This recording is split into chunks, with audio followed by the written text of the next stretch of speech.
The world moves fast. Your workday, even faster. Pitching products, drafting reports, analyzing data. Microsoft 365 Copilot is your AI assistant for work. Built into Word, Excel, PowerPoint, and other Microsoft 365 apps you use. Helping you quickly write, analyze, create, and summarize. So you can cut through clutter and clear a path to your best work. Learn more at Microsoft.com/M365 Copilot. What up? It's interview style. Iris, I don't know. Are you following this stuff? Probably not. I've been, there's cancel culture has been happening for years now. And the new cancel culture is swift and merciless and just an outright character execution.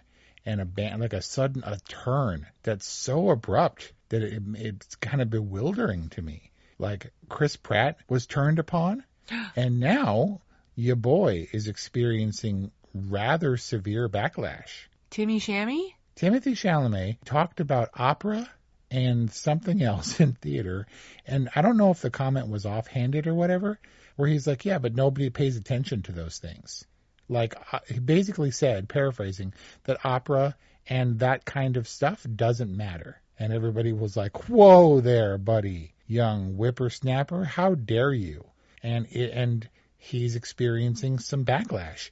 And to be perfectly frank, although you're probably going to vote for him in the Oscar ballot anyway, it's decidedly turned from his year to Michael B. Jordan's year for Sinners. And he's got a lot in the pipeline, and was just nominated for Complete Unknown. Like, he's a kid. He's an idiot. Was that in defense of him? Is him being a kid and an idiot in his defense?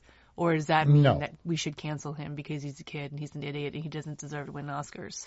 They're pointing at him and saying that while he is heralded as the next DiCaprio or something, a really young guy who's in a lot of high-profile movies and can really hold his own in different styles, you got to remember he's also not fully mature and maybe says things that he shouldn't say.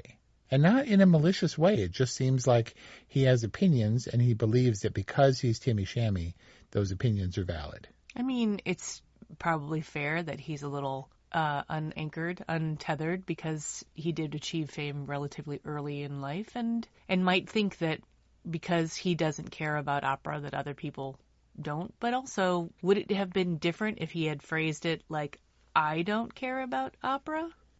Is it because it was a sweeping generalization that people in general don't care about opera, and it shows just how out of touch he is with society at large? Maybe. I think it was just artists should support other artists, and because that is not the genre in which you are yourself involved, doesn't mean that it's invalid or less than.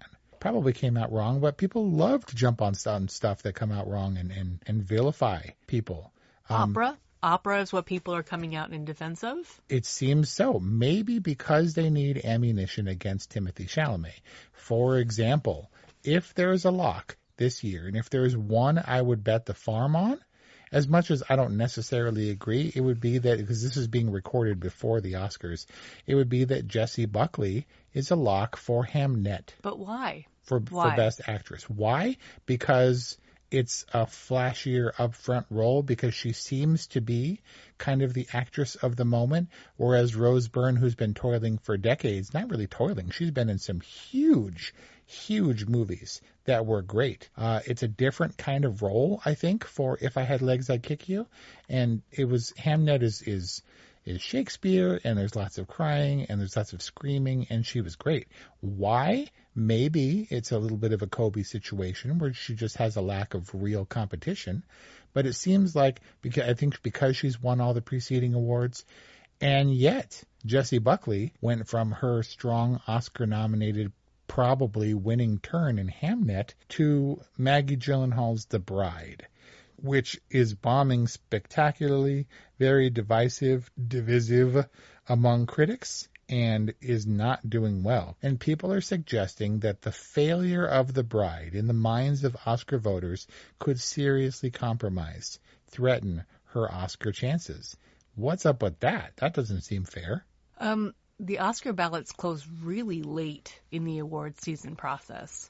where stuff like this and other awards like the BAFTAs can really make a difference in how the Academy voting members behave. These votes don't go for single performances. These votes take into consideration the fact that Timothée Chalamet was nominated for A Complete Unknown. They take into consideration that P.T. Anderson has not won Best Directing or Best Picture. Or Best Writing. Really? Yep, he was nominated. Wow. Never won an Oscar. That's insane.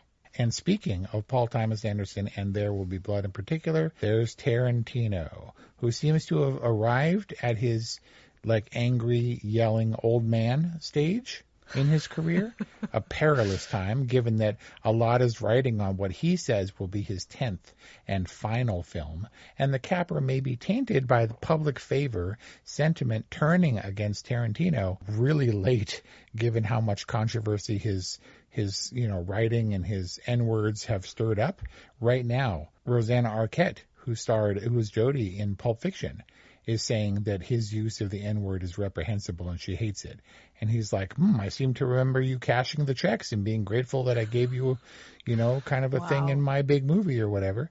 But he also went after Paul Dano, seemingly unprompted, and was like, Paul Dano sucks ass, and he's the only thing that ruined There Will Be Blood for me. And I'm like, you didn't need to say it. Those are inside your head thoughts, Tarantino. And much of Hollywood came to Paul Dano's defense. And he was like, thank you so much for the outpouring of love. You defended me so that I didn't have to. Aww. And people were like, why are you being a jerk, Tarantino? And he could have just shut up. It might get him canceled. He doesn't have a movie this year. He probably won't have a movie next year. Hasn't had a movie in a couple years, several years, in fact. But I'm noting these days, right now, how quickly the tide turns. It seems like someone's like, let's go that way. And everybody was like, oh, and they follow the finger, whichever way that person is pointing, and everybody goes in that direction. The audience is fickle. Okay. Okay, thanks. Love you. Bye. Are you ready to write? Are you ready to become a published writer? Then tune in and take notes, because each week on Simply Write with Polly, we cover writing craft, the ins and outs of running a writing business, and we'll also hear from some big name authors about how they get their work done and published so that we can learn to do it too. Join us each week right here on the Creators Network of Electrocast for Simply Write with Polly.